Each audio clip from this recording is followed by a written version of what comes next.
Wildcrafter here, the video update. There's a couple of things that I wanted to share with you guys. So one of them is that I wanted to do an unboxing video. I guess this is an untubing video of some authentic traditional hand flint knapped arrows that were made by Jay Valente on YouTube. He's Vision Quest Outdoors, and he also has an Etsy shop, and I'm going to link both of those in the video description, and I recommend that you check out his work and what he does. And I also wanted to talk about a big trip that I have coming up with the Wooded Beardsman. And so these two things sort of go hand in hand, because these are representing a craft from the past, and in a couple of weeks I'm going to be taking a trip back in time. How far back in time, you ask, and to what purpose? Well, I'm going back in time a couple of 100 years in Woodland Caribou Provincial Park.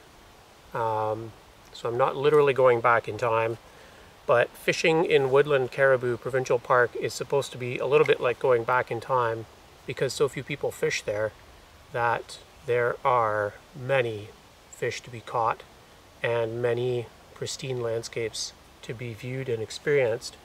And we are going there for 8 days of fishing, and I think it's going to be a little bit like going back in time.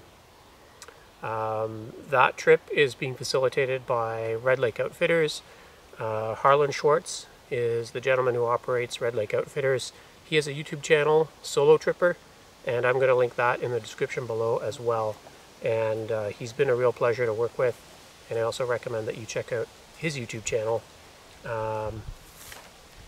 for information about Woodland Caribou Provincial Park, but also like really good information about how to pack for a wilderness tripping excursion, camping etiquette, preparedness, and other topics like that.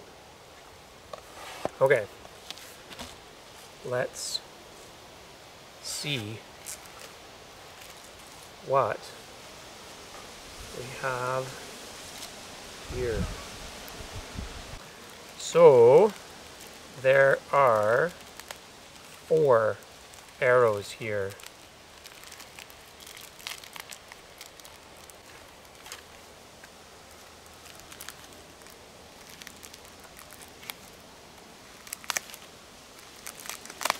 Four very well wrapped and protected arrows.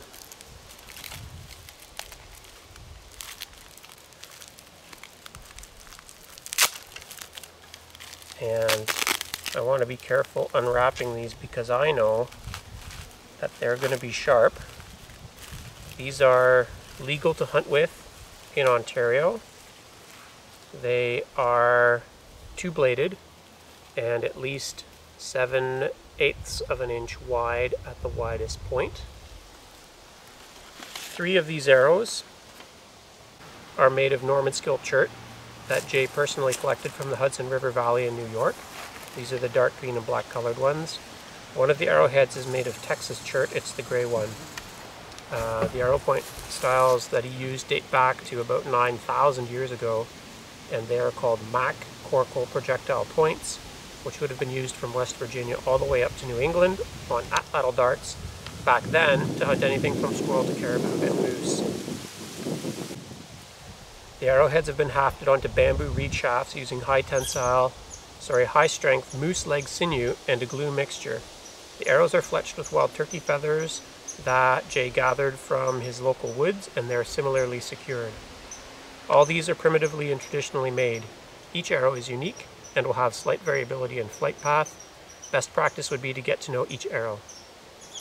However, he's test fired each of these and found that quick successive firing still produces good arrow grouping on the target.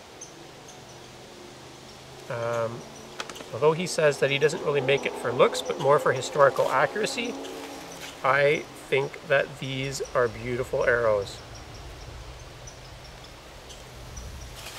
Now that I've received these, I'm definitely inspired to do a traditional hunt, and I'm going to be looking for some hunting grounds where I can get close and sneak up on some white-tailed deer.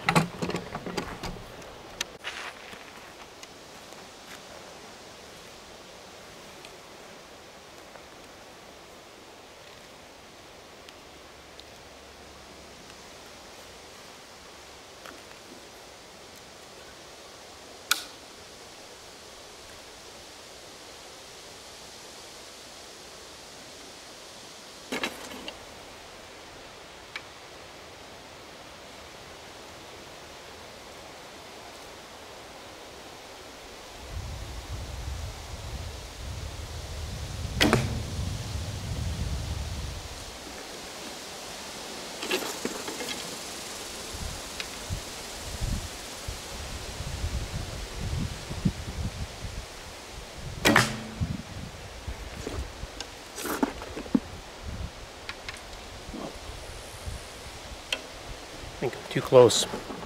Let's back it up a little bit. Back it up, back it up, back it up.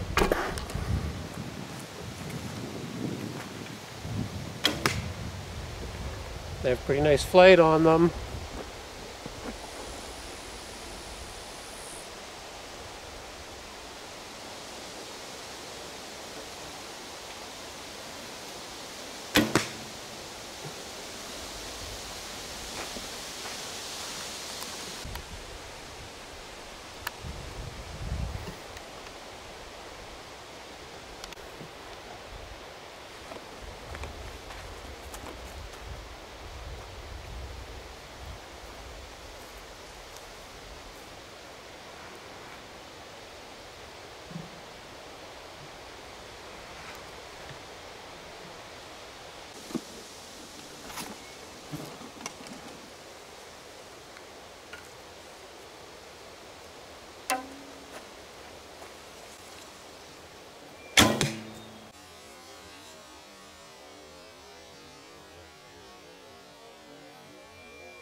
Cool. Yeah, I'm really excited about these arrows, Jay. So big thank you to you. And Harlan, big thank you for all your assistance setting up a trip in Woodland Caribou Provincial Park, and Wooded Beardsman for all of his organizing. Those 3 YouTube channels are linked below, and stay tuned because there will be more adventures on my channel. This is One Wild Crafter. Thanks for the view. Hope you enjoyed.